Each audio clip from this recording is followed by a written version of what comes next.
არის უფუნქციო, არის ყველანაირად მოუწესრიგებელი, არის ნაგვის ბუდე.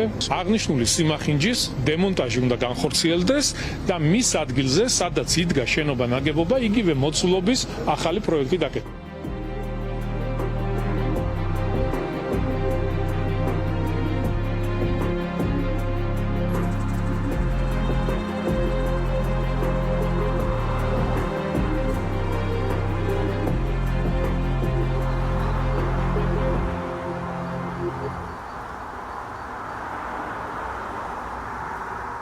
როცა აშენდა, მაშინაც ყველანაირი საზოგადოების და პროფესიული წრის ჩართულობის გარეშე აშენდა შენობა და შემდეგ დაშლა ზუსტად ანალოგიურად, როგორც ჩანს ხდება, რაც არც დემოკრატიის თვალსაზრისით არის კარგი და არც პროფესიული აზრის გაუთვალისწინებლობის ამბავში არის კარგი.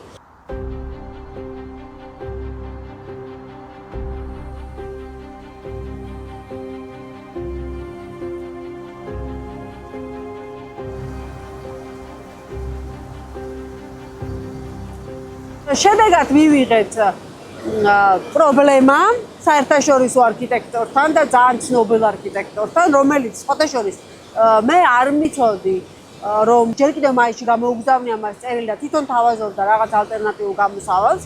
ეს კიდევ ერთხელ ადასტურებს, რომ ხელისუფლებას არ ქონია ინტერესი, რომ ეს შენობა, ესე ვთქვათ, ამ შენობისთვის რამე მოეხერხებინა.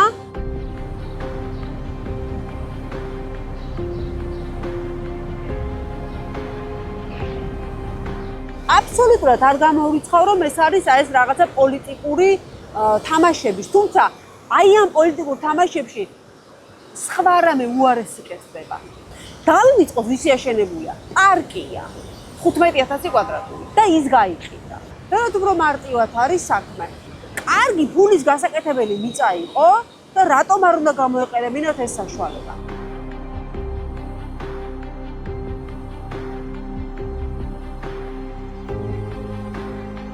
მივიღეთ საჯარო პარკიდან გამომიჯნული 15000 კვადრატული მეტრის ტერიტორია, რომელიც გაიყიდა და კერძოა. მივიღეთ საზოგადოებრივი შენობა, რომელიც კულტურის რაღაცა ცენტრი უნდა ყოფილიყო. ამის მაგივრად მივიღებთ სასტუმროებს და კაზინოებს და სავარაუდოდ მივიღებთ რიყის პარკში კერძო ტერიტორია, სადაც ადამიანებს ჩვეულებრივ მოსახლეობას შესვლა არ შეეძლოთ.